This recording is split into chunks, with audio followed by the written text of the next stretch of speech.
Success without restitution builds a hollow or unstable relationship, a hollow or unstable business practice, a hollow or unstable lifestyle.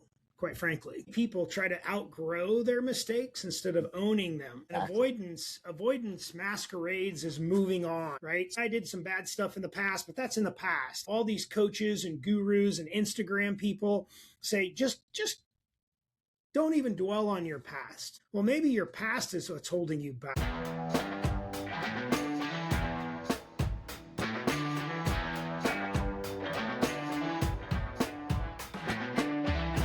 All right. Good morning, good afternoon, good evening, wherever you may be. This is your first time here. You've just found the best darn podcast that you've never seen or heard before in your whole life. We are called Old Guys Still Rock, better known as OGSR. We are in episode number 138 today. 137? What? I'm forgetting where we are. Yeah, I think we're at 140. 140? Yeah. Darn, man, time is just flying. I'm gonna look it up. Let's go check it out. Check it out for me. Do some fact checking for me from a true fact checker.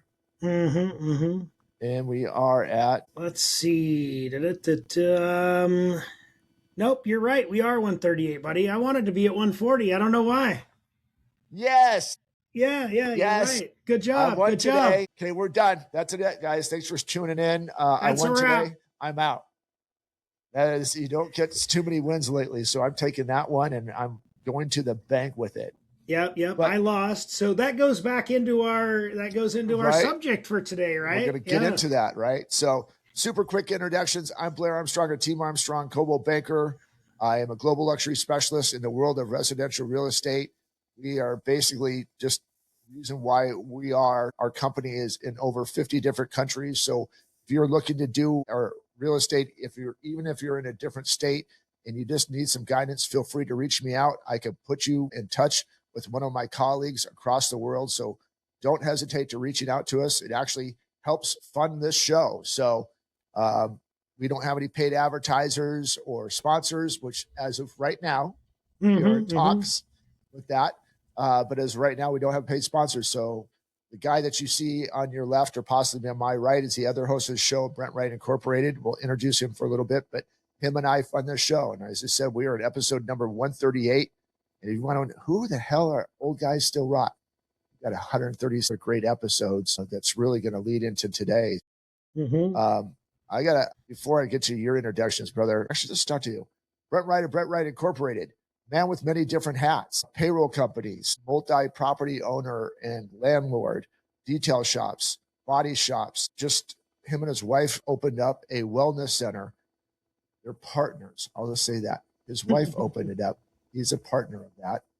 Great spot. So if you are in the Eugene area and you are looking for kind of a different version of health and wellness, definitely check out Wright Wellness Center. It's right off Airport Boulevard. Can't miss it. It is awesome.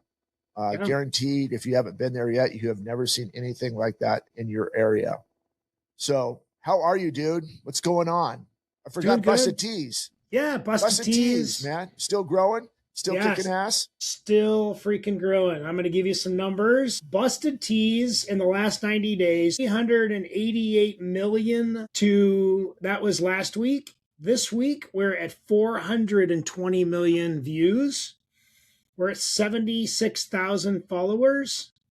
We're at 19.1 million likes. So we got 2 million likes on our posts in 1 week. It's insane. 88,000 comments, 14.4 million shares, and 798,000 reposts. And then on our niche page, which is called Death Star Digest, check that out on Instagram. Super cool. Facebook. Yep. 338 million views, 65,000 followers. So guys, Death Star Digest started 6 months ago. For a meme page. Okay. It's awesome too. We've got 23.2 million likes, 76,000 comments, 1.71 million saves, 8.8 million shares, and 632,000 reposts. Those are insane numbers. On a page that's been alive for 6 months. Those are insane numbers. So if you guys haven't checked out bustedtees.com, go to there right now. It's a great novelty t-shirt company. You can actually even design your own t-shirt, but they have a ton of already basically logos and sayings and all these other different things. So go check out bustedtees.com and then obviously follow them on Instagram and all your social media pages. Some really cool stuff. American-based company for the most part. Yep, we're out of Gaylord, Michigan. We do have virtual assistants in several different countries, in India and the Philippines and Guam and places like that. Those guys on our team, tremendous asset to us, huge. We have about 14 or 15 VAs. We have our Gaylord, Michigan print shop, which has about 30 employees there. So super cool. So when you are buying from us, you are supporting local, regional, national, and international. And we greatly appreciate all the sales and all the opportunities to help. That's awesome, man. Really proud of you guys. So again, these kind of just glossed over that. So Brent and 3 other guys came together and actually took over this company a while back. Has it been not even a year yet, right? 9 months? It'll be a year in May that we bought it, and June 1 is when we went live. So it's not, we're still a baby in your eyes, but yeah, we're 7 months in. That's our private equity group, which is called All Gas, No Brakes. And those guys, that fits you guys perfectly. So, dude, before I even get started, man, you turned me on to something a while back, probably about a month ago, called ALP. So these are these great little nicotine pouches that are out. Really, really great. I'm absolutely in love with them. They are not a paid sponsor, by the way. I'm just saying, if you guys have been hearing lately, you guys have seen Zen and all these other things, I definitely have you check out ALP. It's made with nicotine salt, so it's more natural, and the pouch itself is done in coconut fiber. So again, kind of a healthy version of nicotine. Like, oh, nicotine's not good for you. I would definitely go down the black hole and start reading about it. Yep. I think you'd be surprised on some of the health benefits it has. There's not a lot of stuff out there, so you're going to have to dig deep in it, but it's some good stuff. Tucker Carlson, so good dude. Wanted to build something that was more natural and wouldn't rot your gums, wouldn't rot your teeth, and doesn't have fiberglass in it. Quite frankly, that's the reason that I decided to go with ALP versus any of the others. Yeah. So, thank you, ALP. Love you. Thank you, Tucker, for putting this out. And maybe one day you want to sponsor us, but as of right now, it's just really cool stuff for us. So, dude. What a week, man. What a week. So I'm going to catch you up just a little bit. Yeah. I do. You didn't mention my coaching. So you usually do, but not a big deal. I wanted to just throw out there to anybody listening that I do have 2, possibly 4 slots that have opened up for coaching. And also I do fractional CFO work. And so I've got 2 spots that have opened up for fractional CFO work. I've changed my schedule around. One of my business ventures has shifted gears and went from me actively working in it to me taking over sort of a franchise version of that. And so we are officially open as of February 1st, payroll-centric Oregon. Okay. And I'll be handling payroll. So if you guys need payroll, I can definitely help with that. But that shift has freed me up for about 20 hours a week. And so just always adapting, modifying, making adjustments, evaluating, and then pushing the needle hard and forward faster. Yeah, you can't have 20 spare hours, dude. I made 20 spare hours. I don't know how you did that. I gotta fill that gap. So you're probably freaking clawing at the walls like, what do you mean I have 20 spare hours this week? I was jonesing yesterday. My wife is like, what are you doing down at my wellness center so many times today? Don't you have a home? Go to your home. Go sit in your hole. So, dude, I got a question for you. when you hear the word restitution, what does that mean to you? Because there's a It, lot it, of stuff it I feels know, dirt. It feels dirty. right? It almost feels negative. I don't know why it feels that way, but going through, if you've ever studied the 12-step programs, there's a ton of them out there, AA, Al-Anon, all of those, right? They all kind of start out at like, I don't, kind of depending upon the program, step 2 to step 4 is kind of that restitution process, right? Right. And so your mind automatically goes to, I did bad things and now I have to atone for them. And so that's kind of why it feels dirty and negative, is because what's the definition of a bad thing, right? Right. So the person that you wronged may not feel it's as bad as you feel it is, or vice versa. You don't feel like you did that bad, but this person, it really affected them. So I think it definitely gives a mindset of resistance, guilt, sometimes fear, and sometimes relief. Yeah, because when we started talking about this topic the other day, it does. It has a negative mindset. Okay, I did something wrong. I have to go to jail, do something like that, right? Right, I got to right. pay restitution, all these different things. And really, once you start digging into it, the way that I see it, it's just something broken that needs to be fixed. Well, my notes, I wrote down unresolved debt. Right. But that debt could be a relationship, as you said. It could be a Mm-hmm. business plan. It could be a business relationship. It could be a personal relationship. So there's different things. So there's actually Even an ethical decision, right. right? And ethical decisions in a lot of aspects, ethics, the definition of ethics might be different for somebody else than it is for you.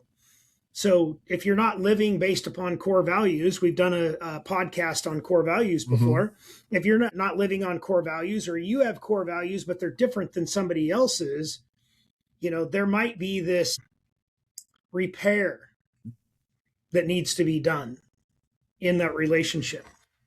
So do you feel, so we kind of just brushed over a whole bunch of different topics and different, maybe what restitution is all about. Do you feel that a lack of restitution in whatever it is, and we'll get deeper into that, do you feel that that could affect your bridge to success? Oh, for sure. Because success without restitution builds a hollow or unstable relationship, a hollow or unstable business practice, a hollow or unstable lifestyle, quite frankly. And many people try to outgrow their mistakes instead of owning them. Exactly. And avoidance masquerades as moving on, right? So like, yeah, I did some bad stuff in the past, but that's in the past. I'm supposed to, all these coaches and gurus and Instagram people say, just don't even dwell on your past. Well, maybe your past is what's holding you back. Yeah. That's so good that you said that, because I was raised for so many years to look at it to the point of, hey, what happened? Just sweep it on the rug, move forward, pull up your big boy pants, and just get through it. And never really answering the issue, or actually apologizing for the issue, whatever that may address it. Thank you. That's a word. That's a great word. Addressing I did something. Issue. How did it affect you? Mm-hmm. And how can we move forward? Is there even an opportunity to move forward? Some people are just once and done people, right? But if you're not, and I think that's why I wanted to talk about this subject today, because if you're not addressing it, it becomes not potholes, which we talked about in the past, or roadblocks, or whatever that is that's always stuck in the back, and it's keeping you to get to that next level. Even though I made some mistakes in the past, I didn't address it, and I'm still successful. But are you? Just take out the monetary issue of that. As a person, have you become more successful because you left some unresolved issues in the past that should have been addressed? And so the big thing now is maybe have to go on. Maybe there's something you've done in the past and you have to go on an apology tour. And go back. Maybe it's years ago, maybe it's a couple months ago, maybe it's a couple days ago. And you're like, hey, I really messed up here. I'm owning my actions. I'm owning my words, whatever that may be. And now we're just trying to talk about personal. We can get into business here in a little bit, but I have to own this, not only to help myself get better, but hopefully help our relationship get better. So those are the hard things. And you have to take your medicine sometimes, which is not fun. Yeah. When humans are not good at admitting that they're wrong on things, but the ripple effect of positivity that could come out of this, I think far outweighs the perception of what you think other people think the magnitude of it really is, if that makes sense. Yeah. I wrote down in my notes, what is restitution really? How is it different than an apology? Because I'm sorry really doesn't have any weight to it with a lot of people. It feels hollow, practically empty. But can restitution exist without forgiveness of the other party?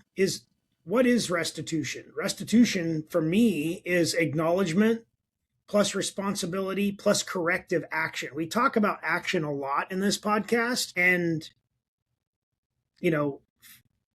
we've also mentioned faith without works is dead, a lot of those types of scenarios. But you can't control forgiveness. You can only control the integrity piece of it. Mm-hmm. Right? You must apologize for sure, but you need to address the feelings and you need to address the damage that was caused by your action and then take action to resolve it. So let's stay there. So you take the action to resolve it. You take the action to resolve it. What happens if the person or thing that you're trying to resolve it with doesn't give back to what you're hoping for?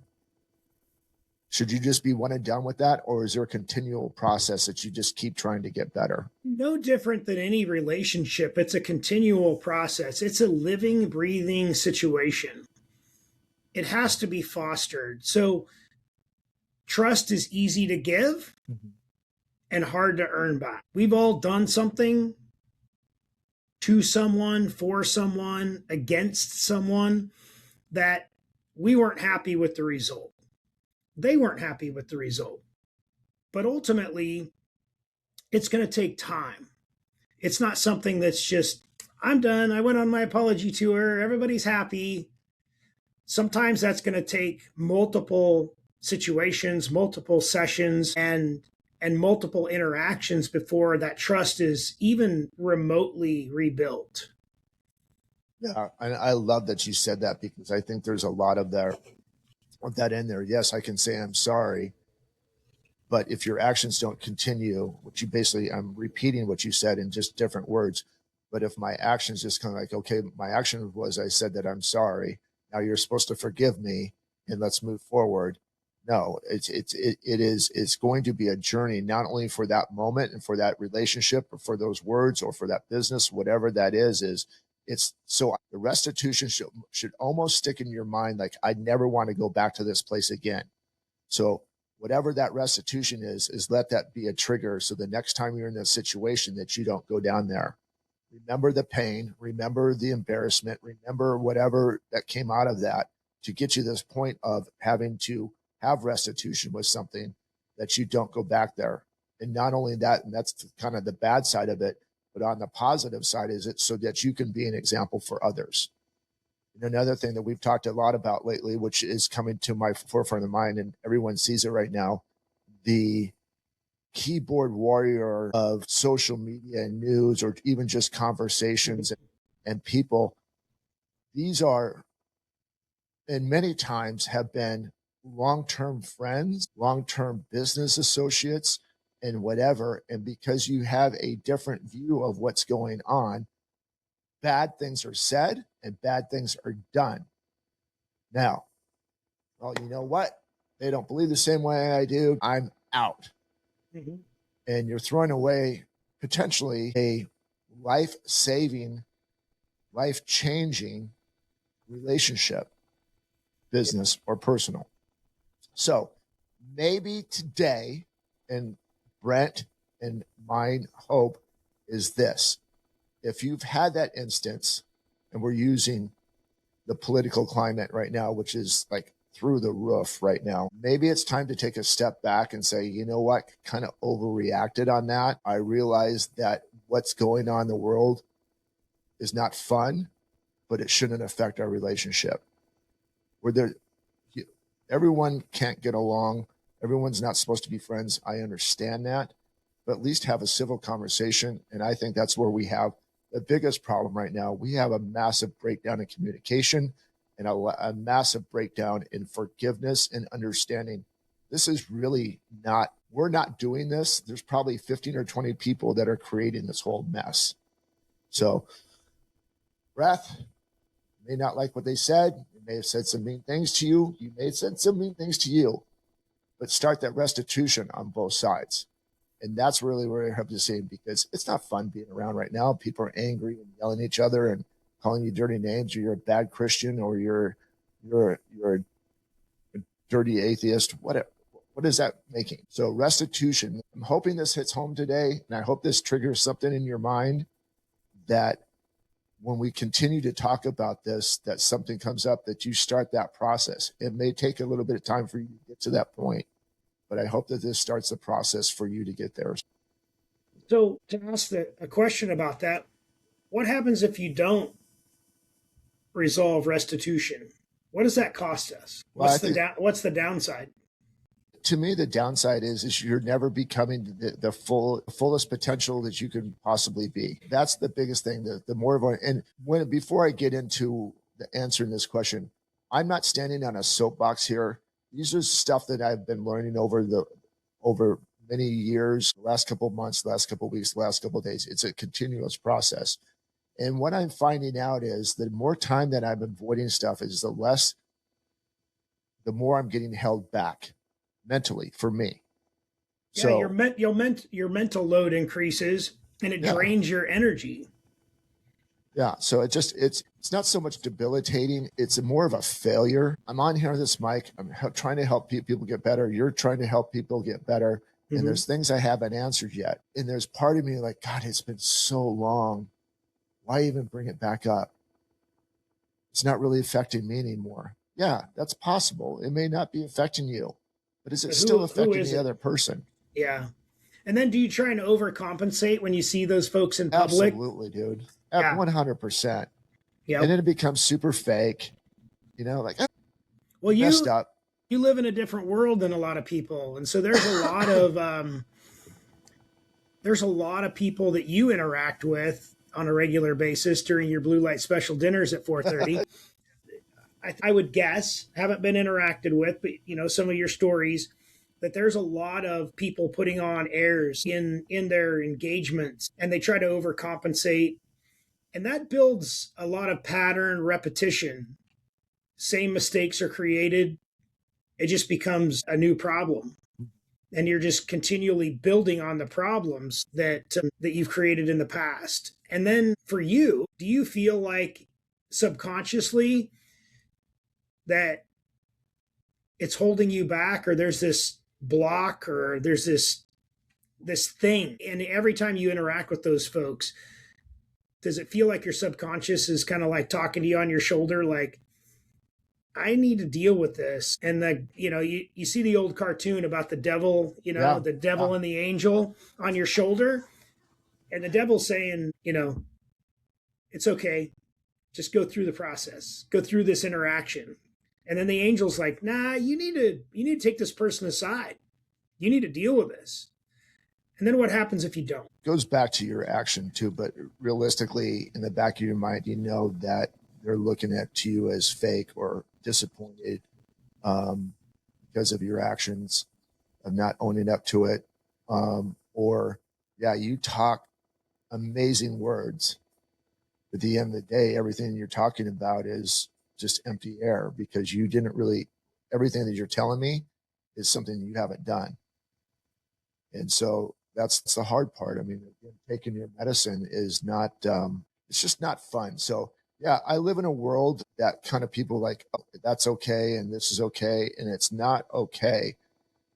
If I'm going to be better, if I'm going to be the example, which I hope to gosh I am, for me, getting better along my path and fulfilling my God-given purpose, there are some things that I have to go back and start the process of restoring, saying I'm sorry, or I overreacted, or I shouldn't have been talking about that. There's just so many different things. Yeah, we live in a bubble here and kind of feel like sometimes we live in the housewives of Palm Desert.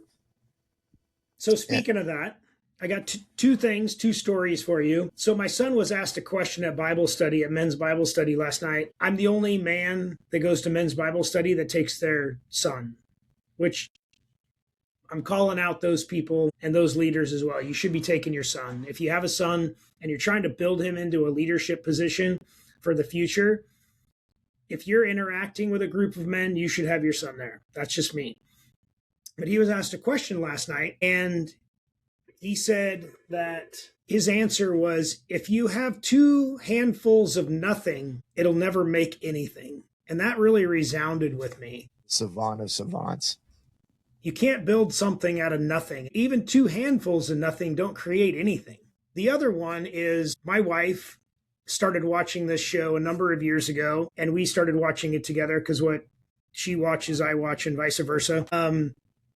And we always try to watch positive, uplifting things. This show has taken a little bit of a turn in the last couple of years and has become lightly dramatic and kind of over the top, these reality shows. And it's called Sister Wives. And I don't know if you've watched that, I have. but it's, one of the, I'm going to call them characters, Cody, the husband of all these sister wives. He's wronged a lot of people, and he goes on this apology tour. And one of the ex-wives asks him, "Are you just trying to clear your conscience here, or do you really mean this? Because all of your actions to this point have been hollow, and you've not fulfilled any of your promises or obligations. How am I supposed to trust this has changed and different?" And I think that really hits home with our conversation today. Yeah. Is, are you doing this for you? Or are you doing this for others? Kind of goes back to our BNI upbringing where you and I met, where the motto, the unofficial BNI motto is givers gain and takers suck. Are you just trying to continue to take to make yourself feel better? Or are you really trying to step into and create a culture that you model ownership of your actions? I wrote down in my notes, people don't follow flawless leaders, meaning it's okay to make mistakes, but they follow honest ones. And creating restitution creates alignment between values and behavior. If you're going to change your values and your behavior, and you're really apologetic, that's kind of where the rubber meets the road. So that, and you may have hit the subject in there, I guess, you can have the right words, right? But with no continual action, then it just becomes air. And going back to what Lincoln said, if you have 2 handfuls of nothing, can't make something. Right. So there's, again, I think that the biggest thing is we may have become good to say, hey, I'm sorry. But sometimes that sorry is going to have to be continued saying, I'm sorry, and work. And you may have another hiccup along the road, whatever that is, or something you slip back into that moment to whatever restitution you're hoping for, but is to continue to strive to get better, because now that has been put in the forefront. Not only do people want to see a continual process of getting better, but I also feel like there's sometimes that there are going to be people that try to set you up, but put you in positions to slide back into that moment, to really test you. Maybe that's the word I'm looking for. Yeah. Are they really sorry? And I'm going to put you in different situations to see how sorry you are. And knowing and having that trigger, again, setting that as a trigger, whatever issue that was, is knowing once that trigger set, if you start to see that happening or hear that happening, how to excuse yourself from that situation or just not be a part of it. Quick story. I have a detail customer that we've actually parted ways because of some of his PTSD that has leaked into our relationship. He has in the past been when he's had his vehicle detailed, he's had things stolen out of his vehicle, personal belongings. And so whenever he brings a vehicle to us, he's continually testing our staff and continually testing us.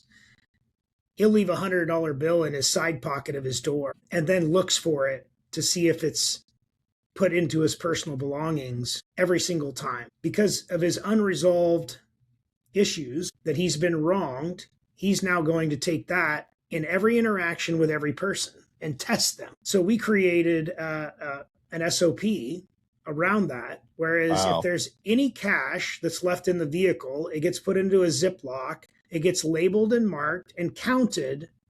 We send an immediate email to the client letting them know that it's been found and counted and it's been put into their personal belongings in a Ziploc. After we remove it from the safe, when we give their vehicle back to them, we personally hand that to them. And so his unresolved issues and the restitution that hadn't happened from a prior vendor has created an opportunity for us to grow and prosper and develop a rapport and a reputation of accountability, values, and behavior. That is the impasse. That is the part that really, where the rubber meets the road, is we have to create alignment between values and behavior and accountability. That's crazy in a roundabout way. I mean, we've been talking about us, right? You, me, something. Now we're talking about a past person or a past relationship that hasn't resolved their issues, which in essence, we kind of talk about it, that they haven't relieved or haven't answered those restitutions or started that process of that, and how that really affects other people, even though that you weren't a part of it. Correct.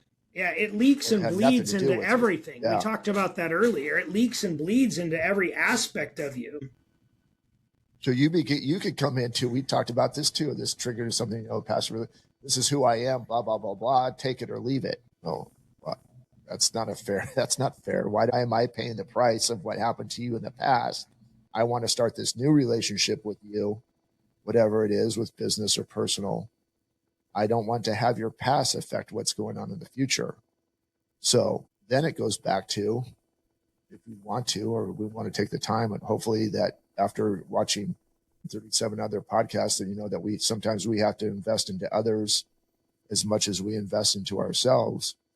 Do you help that person kind of get over the hump? What's making you do this? And then maybe we need to work together to help build out a restitution program. I'm throwing stuff out in the air, but maybe that's the thing is, I think that we have a lot of, everybody that walks into a relationship is bringing a suitcase full of ish that's happened to them in the past.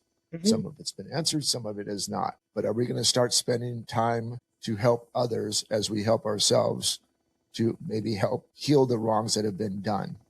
And maybe you're not a part of that wrong, but you care enough about that person to help them get better. Whether or not it's a care enough about that person, it's my duty and my personal obligation to make sure that I don't continue to help them down that path. We broke that pattern that likely was holding them back from personal relationships and business relationships. Now, I may never see the fruits of that.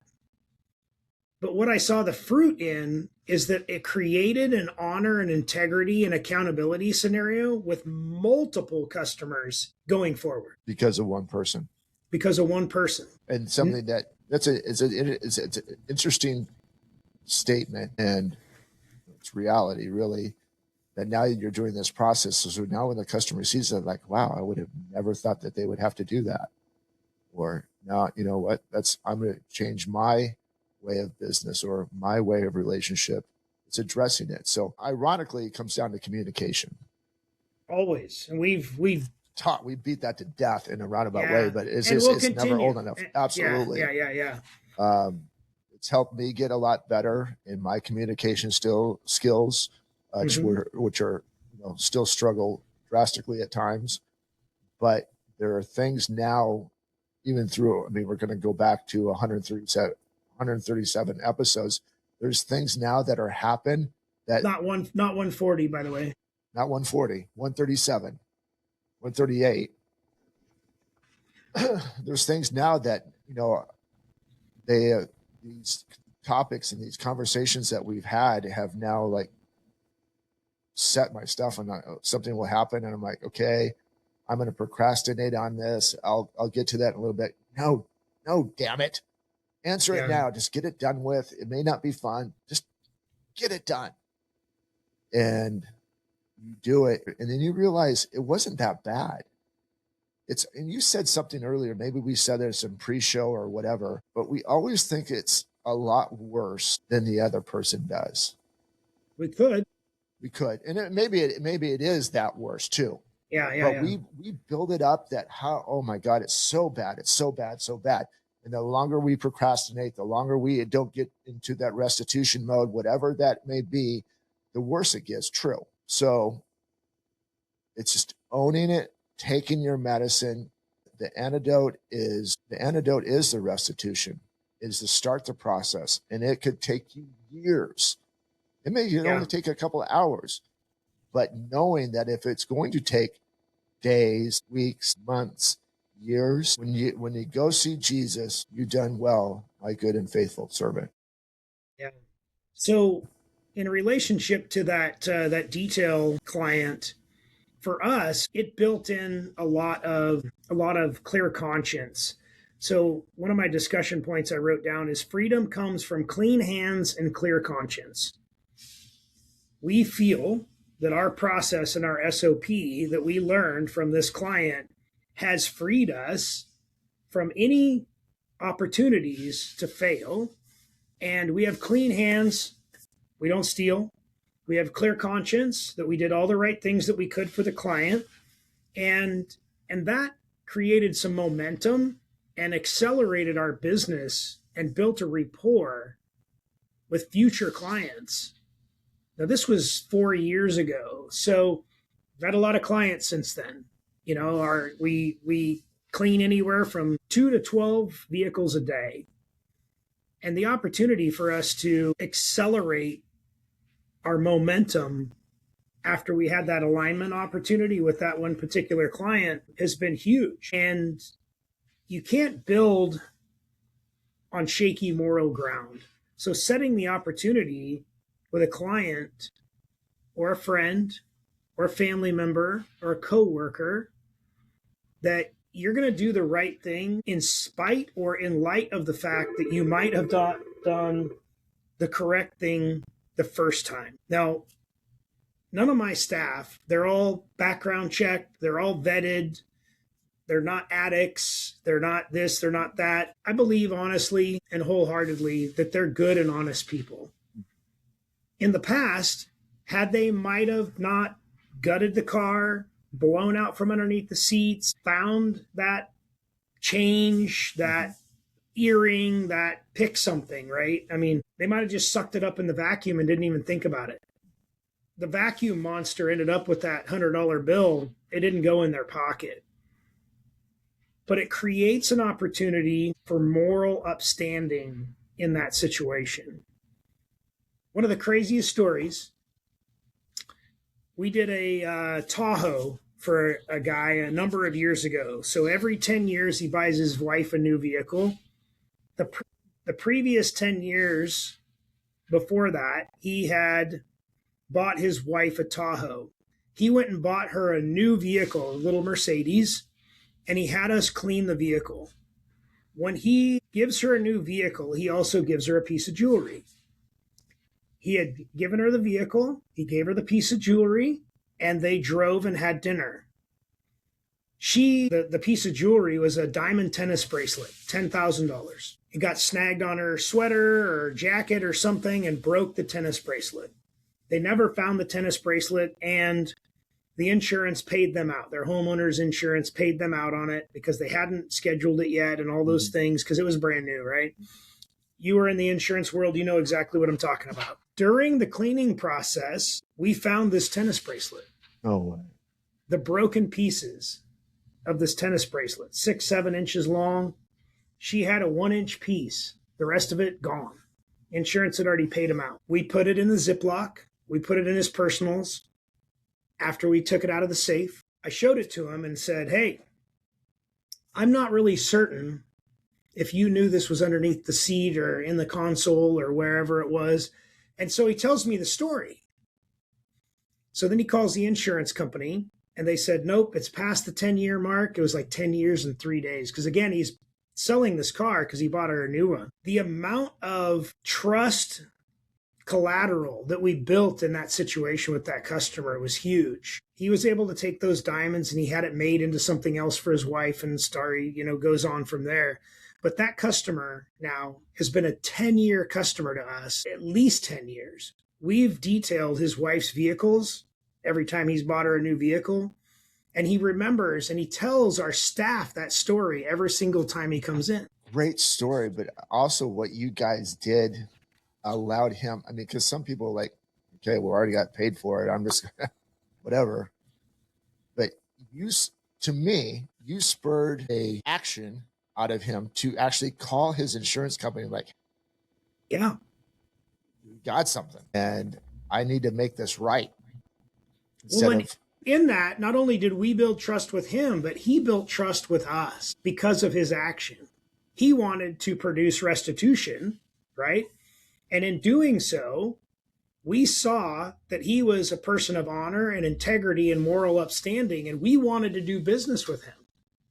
He's a good customer for us, not because he keeps coming back, but because he keeps coming back with moral aptitude. But that's a ripple effect that you've talked about. That I mean, your stuff that happened from a customer that had PTSD to restitution to do all this stuff, right? That spurred a ripple effect that, again, as you said, you may never see. You saw the fruits of that because, again, I'm going to go back to the point of, even though that you did that and you have a 10-year customer, he trusts you and he tells a story, which is the greatest recommendation can possibly is word of mouth. But to spur somebody to go ahead and call their insurance company, we've found this. And then it's much bigger than the insurance company is how he's going to react for the rest of his life if something goes sideways, of how to create a restitution for that situation because of what he learned from you. He may have already known it. He may have not acted on some of the different things that he's done in the past, but you changed his life. And he changed ours. And you changed his, right? So that's, I guess, what a great silver lining to all of this at the end of the day is that these little things keep waiting for the big white horse to come in and save us all, right? Or in essence, it's a super simple conversation. It's a super simple, I'm sorry, and start the restitution process. All these different things that we can do together as humans that we don't need a big white horse to come in and save us. We can just help each other to save ourselves. Yeah, exactly. So we always give a golden nugget. Last time we gave 7. This time I'm going to give 7. I love it. So here's some questions that you need to ask yourself, and then there's some steps to take. So the questions are, who have I wronged that I've avoided? What was taken, damaged, or disrupted? What would real repair look like? Not a symbolic gesture of repair. I'm going to read those again. Who have I wronged that I've avoided? What was taken, damaged, or disrupted? What would real repair look like? Not a symbolic gesture of repair. And the answers to those questions, or the framework, if you will, to build on those questions, would be to acknowledge without justification, which we as humans do extremely poorly, by the way. I'm sorry, but, or I'm sorry, and, I'm sorry, but here's my story, right? Nope. I wronged you in this way, and then you got to own it. You got to own the impact, not the intent. Own the impact, but not the intent. Okay. I like that. And then you have to repair when possible. Time, money, trust, effort. And then here's where the magic happens for you and hopefully for them. You have to release the outcome. You release the outcome. Your job is obedience, not approval. You must obey the outcome and release it. And it's up to them to approve it or not. So I'll read those again. Acknowledge without justification. Own the impact, not just the intent. Repair when possible. Time, money, trust, effort. Release the outcome. Your job is obedience, not approval. Because you may not get that approval. And you may not get that approval ever, or you may not get that approval, but in time. We talked about it earlier. Time is the healer of all wounds. We've heard that saying 1,000 times, right? But without the acknowledgement and the opportunity for restitution, that time may continue to just fester the problem or fester the relationship issues that you've created. Yeah. Dude, that's so good. And I hope, we've had some great conversations throughout this episode right now, but those 7 steps right there is going to go back to, kind of goes along with the Daily Stoic that I was reading this morning, is go back and listen to the first 3 or 4 things that Brent said, and then write those down, and then journal those at the end of the day. I have to switch some stuff up. I'm journaling in the morning, and I'm talking about my day yesterday. I need to journal at night and talk about my day today. So when I wake up tomorrow morning, that those have already been set in stone in my mind of how I need to become better today. And it is a constant thing. It is we call it a flow chart or checklist or whatever. It's something I can look at back and like, okay, I was here a week ago. This is where I'm at today. So go back, rewind that about 2 or 3 minutes, listen to what he said, write those things on a piece of paper, go out to Staples or wherever you get your little notebook things that we carry around and journal in, or if it's a pad of paper, like this type of thing, start journaling. And this will help set everything that we've talked about, the restitutions, the actions, all these things that we brought up in this episode. They're now set in your mind to that. So next time that situation gets better, you know how to handle it better or not be in it at all.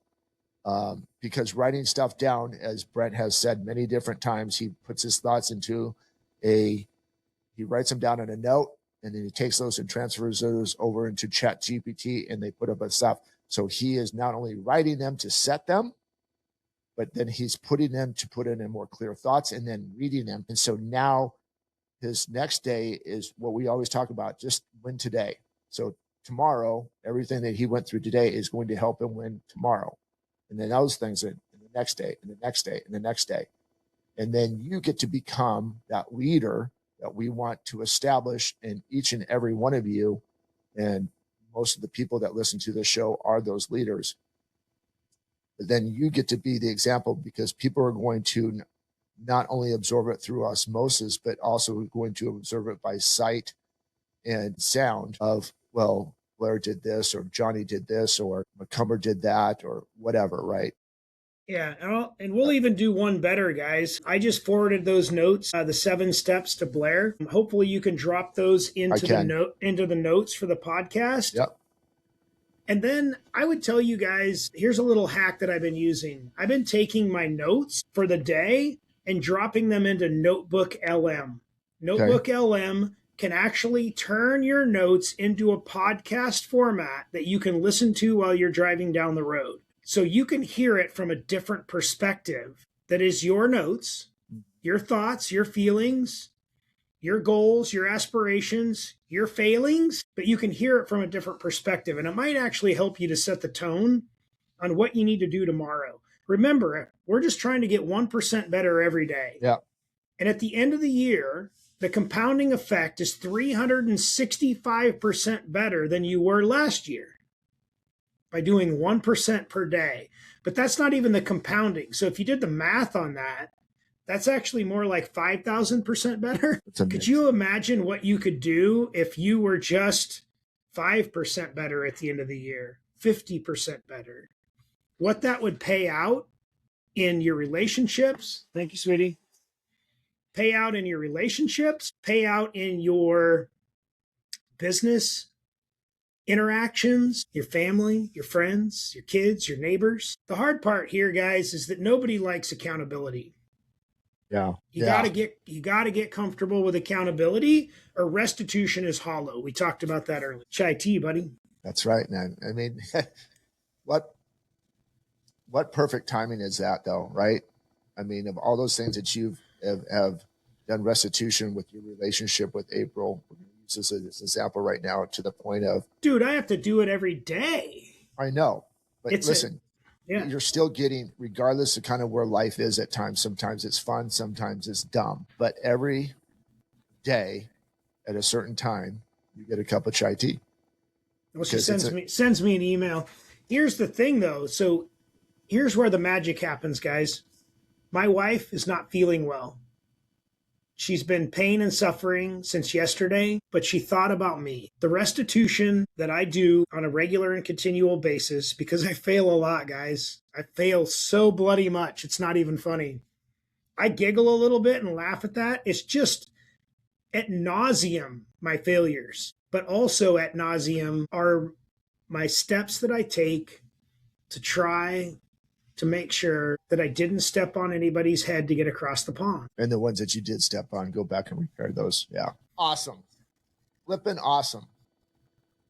I dare you to watch this episode or hear this episode and say that you didn't get anything out of it, because we're all in the same boat. We've all done stupid stuff. We all wish we would have said, I'm sorry. We all wish we would have restored that relationship. And maybe you still have that opportunity to do so.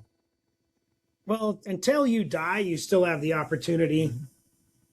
Keep serving yourself, keep serving others, keep serving your community, and always go make a damn difference. That's it, gang. I want to thank you massively for your support, your continued support, continue the great comments, the great things we hear on the street. We love that. Keep doing that. Leave us the comments in their section if you're listening to Spotify or to whatever. It's not helping us. It's helping others that may have not heard this yet, or someone's picking up a new podcast or whatever. So your comments are helping others not only find us, but help them find themselves and finding some different hurdles that they have. So leave your comments, subscribe to whatever channel that may be, Spotify, Apple, Amazon, YouTube, whatever it is for you, iHeart, whatever. Hit that subscribe button, hit that notification bell. So when we do put these out, you get notified, hey, we got a new episode. Let me check it out this week. So, and then all of you who have been procrastinating about coming on the show, Betsy Meyer, to name the one, I'm calling you out. Get your booty in the studio and let's hash some stuff out. We have some other people that want to be return guests because it was so impactful for them. The Shelley Gordons, the Chrissy Armstrongs, the Caitlins, dropping one off. So it doesn't matter. Come in here. You will find some really cool stuff that you didn't know existed inside you to help others. So, and that's what we're here. We're here to help build a community. So as Brent says, go make a damn difference. We love you guys so much. Until we see each other next time, stay safe, but most of all, God bless.